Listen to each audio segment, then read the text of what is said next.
Good morning and welcome to Telstra's Connected Communities Grant Program, Grant Seeking Workshop for 2024. My name is Danielle Griffin. I'm the Philanthropic Services Manager of FRRR and the manager of this program. In the spirit of reconciliation, FRRR and Telstra acknowledge the traditional custodians of country throughout Australia and their connections to land, sea and community. We pay our respect to their elders past and present and extend that respect to all Aboriginal and Torres Strait Islander peoples today.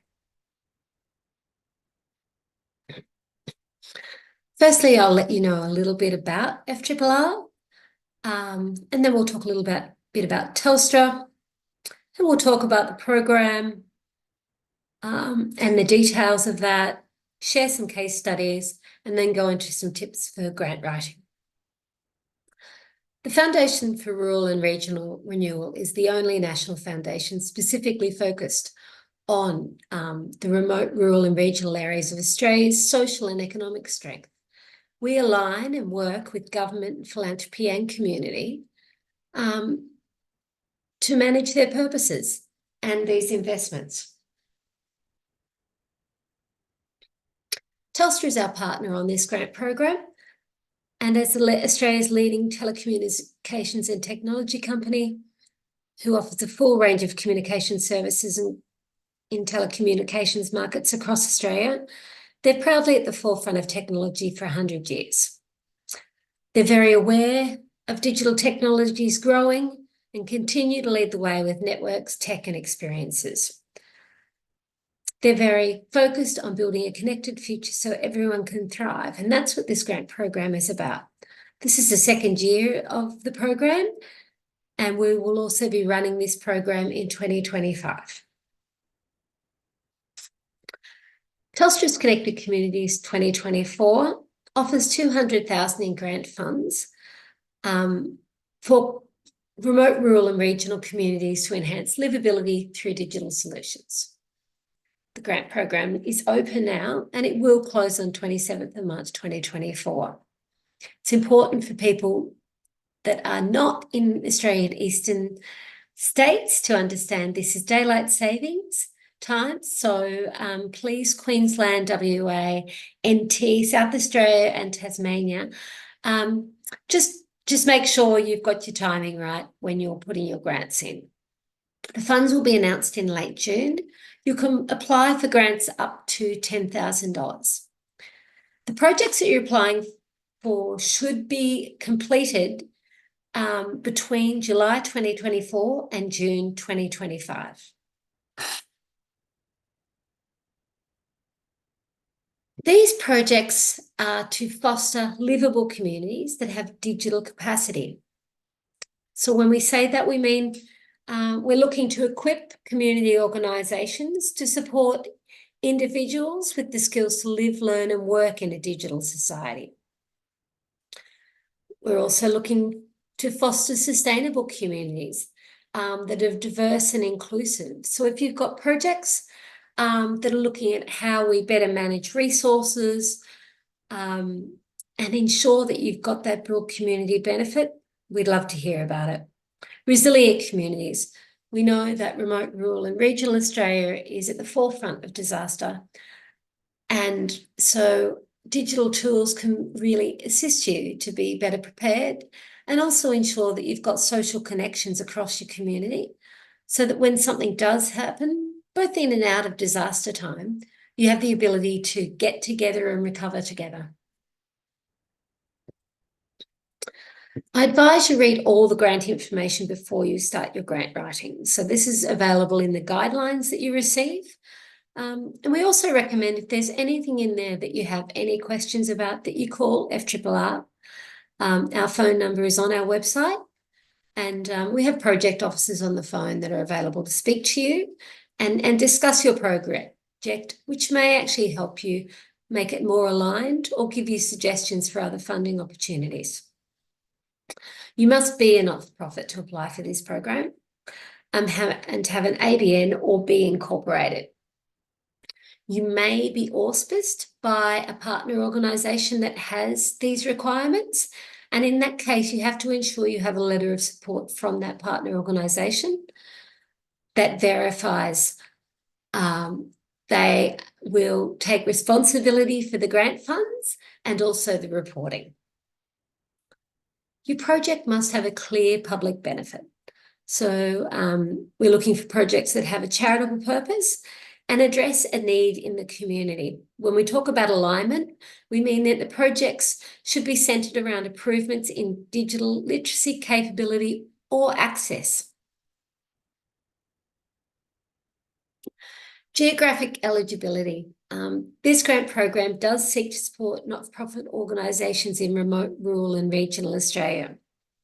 These areas notably have greater challenges in accessing services and also funding, sometimes with really small communities, to enable initiatives for enhancing their livability, improving sustainability and building their resilience.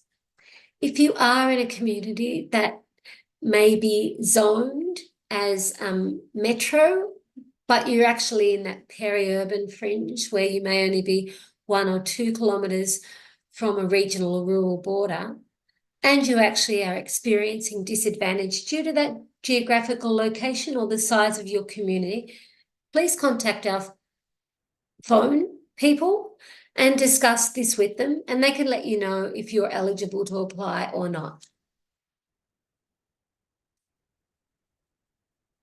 Project will fund a wide range of charitable activity, as long as we're looking at things that foster livable, sustainable and resilient communities and embrace technology. So examples there include equipment or training to build digital literacy. This could be iPads or new computers or even software, or you may actually be bringing people in to train people where you've actually already got that equipment in place. Additionally, while we don't do scholarships or projects for individual benefit, if you're setting up a program that will help students or vulnerable people to access computers to support their education, those projects are eligible.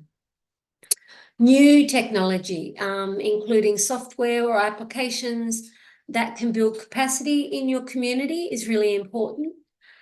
And also digital tools that can help you measure and support communities adapting to some of the changes and extreme weather events being experienced.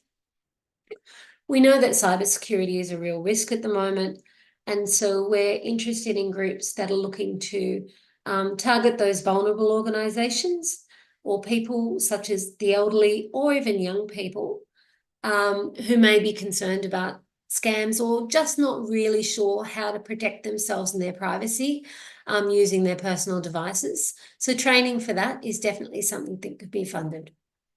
Additionally, if you're looking to recycle your e-waste and there's not a program in your community, but that's something that aligns with what your organisation does, we're definitely interested in programs like that. It's always really good to look at project examples, so I'm going to go through a few now. I'd also advise you to just look at the grantees from last year that are listed on our website.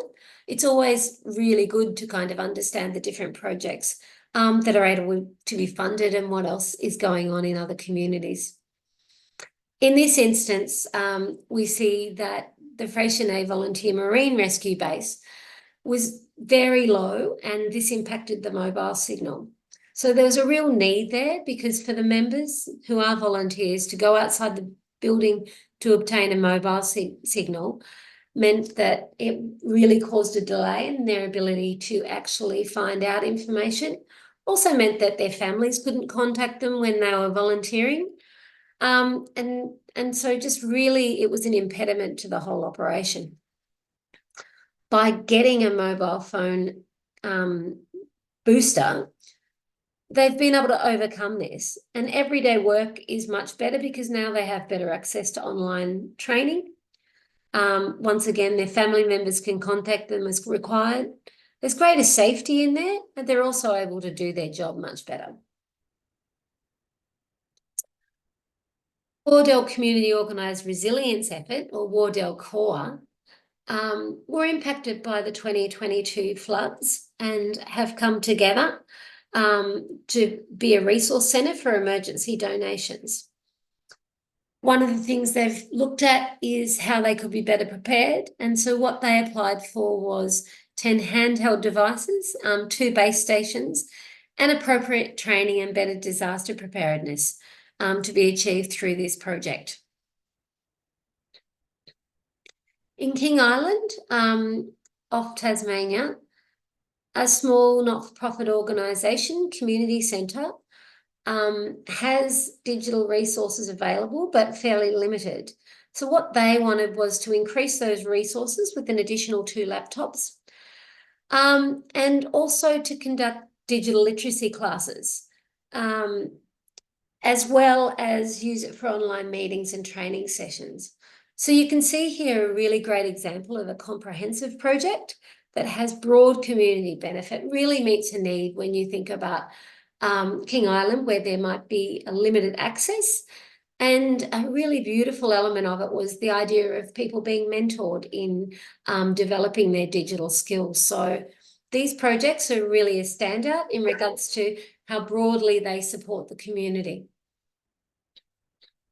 It's really important to look at what we cannot fund.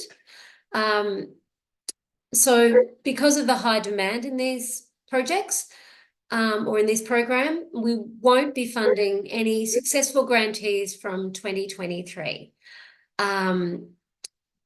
Projects that support core activities of government responsibility are not eligible.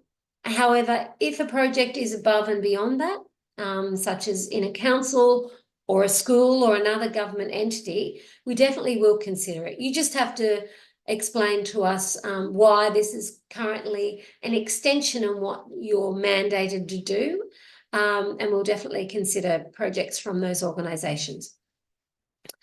When we talk about ongoing core costs of your operations, we're talking to costs that aren't actually related to delivering the project that you're applying for. So everyday wages, rent and electricity aren't eligibly funded, but anything that is related to the project, we definitely will fund. Now, we can't fund prizes, gifts, trophies or awards. So if you're running an event or a forum to provide people with information and you want to be rewarding people in some way, we advise that you look for sponsorship funding or an alternative source of funding for these kind of elements. As I've said, we will be announcing these grants in late June 2024, so the projects can't start until after that.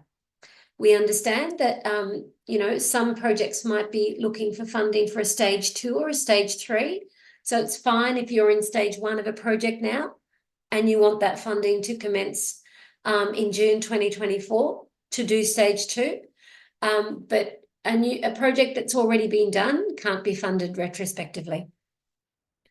We don't fund political parties, lobby groups or religious promotion. However, we do appreciate that there's many churches and religious bodies in communities that do much broader work.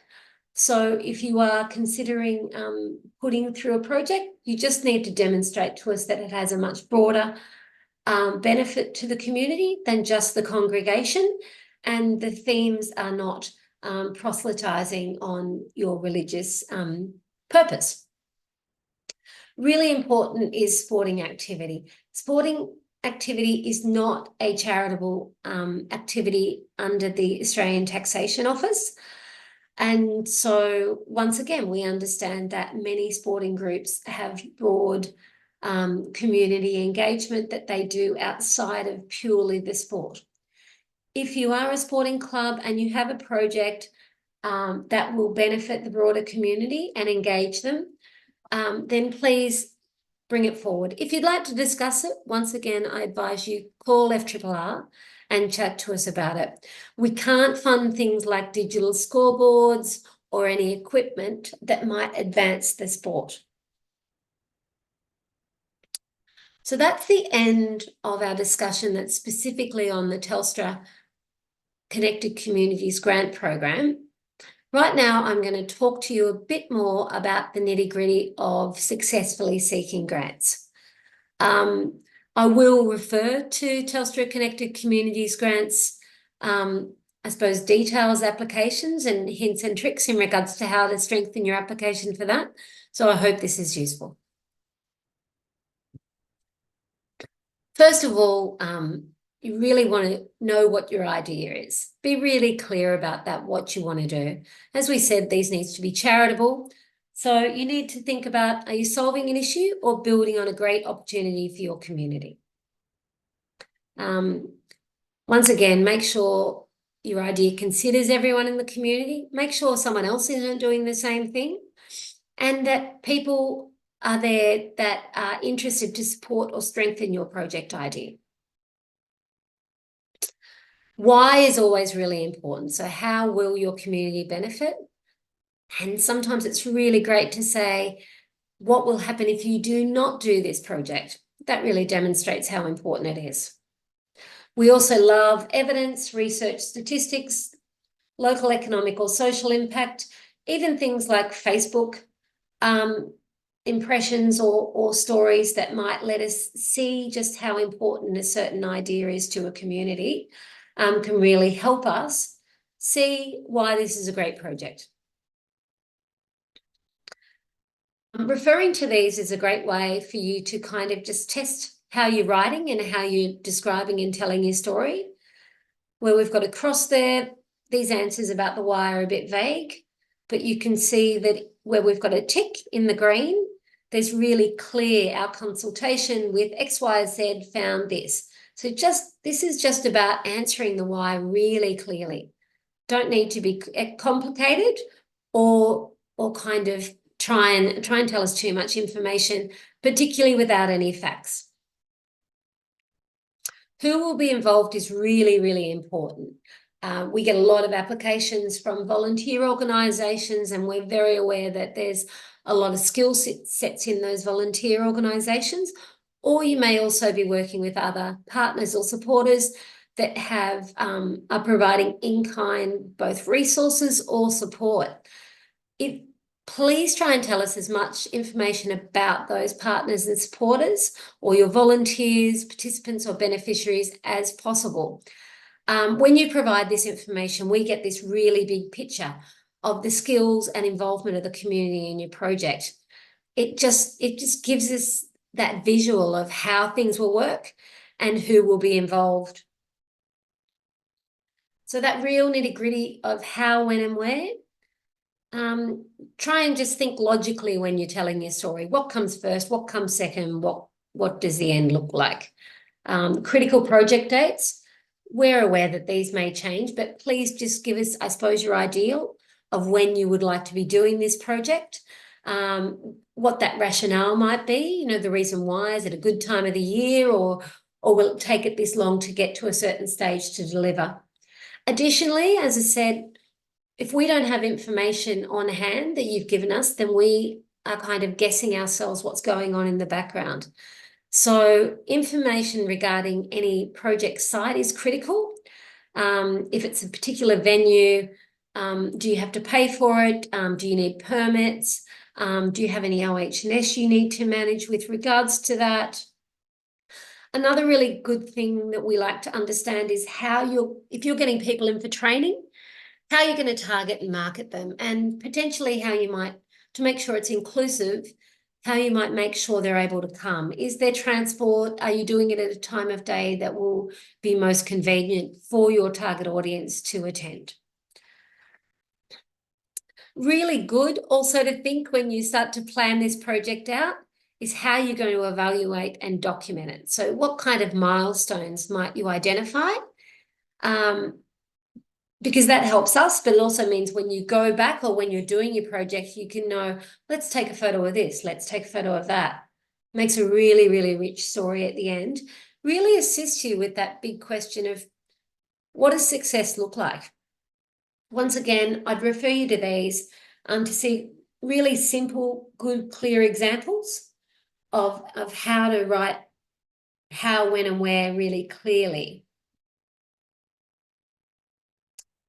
We have a budget template in the Telstra application that is quite straightforward. What we ask you to tell us is how much funds you're requesting, the total cost of the project you're delivering, any other funding resources you might have, both from your own organisation or through other grants, donations or sponsorships, and also any in-kind support, including volunteer hours, that might be contributing to this project. We know that volunteer hours are incredibly valuable, and we have an amount identified of $45 an hour for the value of a volunteer's efforts. So when you add that up, it can make a really substantial, big project. And, you know, once again, we get very excited and impressed by the amount of local goodwill that is going to make something happen.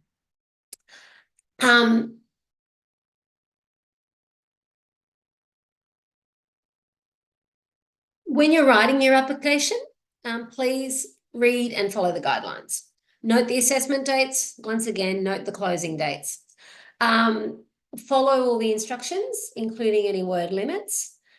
Give yourself plenty of time. If you haven't started the grant application now, start it when you finish, at least sketch it out when you finish this and get online on our portal and start an application so you understand exactly what you need to do.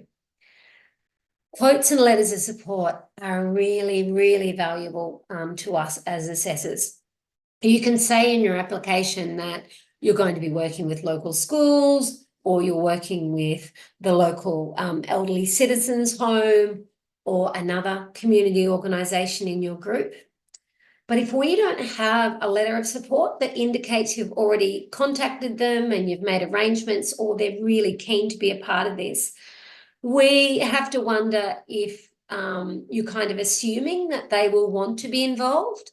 So please, any kind of groups that you plan to support through this project, get in touch with them before you make the application. Make sure that they're keen, they're available, that it meets their requirements, and ask them to provide you with a letter of support.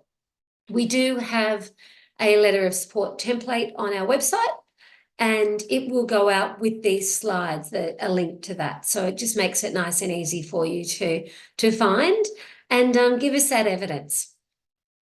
Once again, provide a clear budget that adds up, and please provide us with quotes for any items over $500. We appreciate that sometimes it can be difficult to get quotes from tradespeople. So if you're waiting on a quote, get an estimate and give us some rationale in regards to why that estimate is real for what you're wanting to get done and the time you're wanting it to get done in. I really advise everyone to maybe print this out and put it above their desk if they're a regular grant writer. It's really, really good reminder all the time to just use clear, simple language. Assume the reader knows nothing about your organisation. So do give them the detail, your project or your community. Be specific when answering questions. Don't give us technical language, and please define words where necessary. Use evidence to support claims.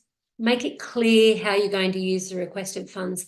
If this is a project that's maybe worth 100,000, but you're requesting 10,000 for a really specific part of the project, you can put the whole project cost down and everyone else that's contributing, but please be really clear that FRRR funds will pay for this, this, and this, and those funds are related to this program's purpose. Please spell out any acronyms so we don't have to go researching or guessing on what they might mean, and be careful to use facts, not opinions. So just with Telstra's connected grant assessment and decision making, I am the first reader and assessor of the grants. So I will go through and review all the grant applications that come through with my project officer and assess them against the criteria, and then present my shortlist to Telstra representatives on an assessment committee, and finally the final recommendations go to the FRRR CEO who has delegated authority of the FRRR board to consider and approve projects for grant funding. So it's very rigorous in regards to this. There's no bias with regards to who gets a grant. We look at everyone equally and their communities. We're looking to do a national spread of projects, but we are also looking for the strongest projects aligned to the grant criteria.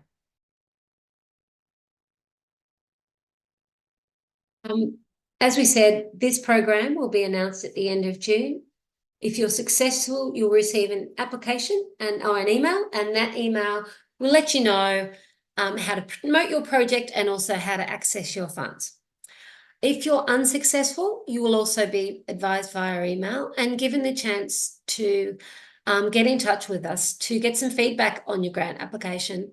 I do advise, particularly if you're a first-time grant seeker, to use that opportunity to have a chat to someone on our team, myself or someone else, just to give you that constructive feedback on what was good, what could be strengthened, what was missing, and how you sat in regards to your alignment and why you may not have been successful on this occasion. Additionally, they may be able to recommend any other grant opportunities to you. I'd also like to recommend that you have a look at the FRRR resources page. We have so much information, including videos on writing grants, reporting, sharing success, measuring success, project planning. So please, this is all drawn from past grantees. So these are really your people who have been successful in the past. So you can learn from the best. Finally, we do hope that you will apply to the Telstra Connected Communities grant program if you've got a strongly aligned project. But otherwise, we'd just like to make you aware that there are other grant opportunities available through FRRR throughout the year. So right now, if you're in Victoria in a dairying community, the Gardner Foundation Community Grant Program is open with $5,000 grants. It closes on the 21st of March. Strengthening Rural Communities is currently open, and this grant program is open 4 times throughout the year. And helping in regional communities prepare for drought, small networks opportunities is now open as well. ABC Haywire Youth Innovation Grants will be opening on the 13th of March. If there's a young people's organisation in your town that has a great idea for how to strengthen your community, please have a look at that.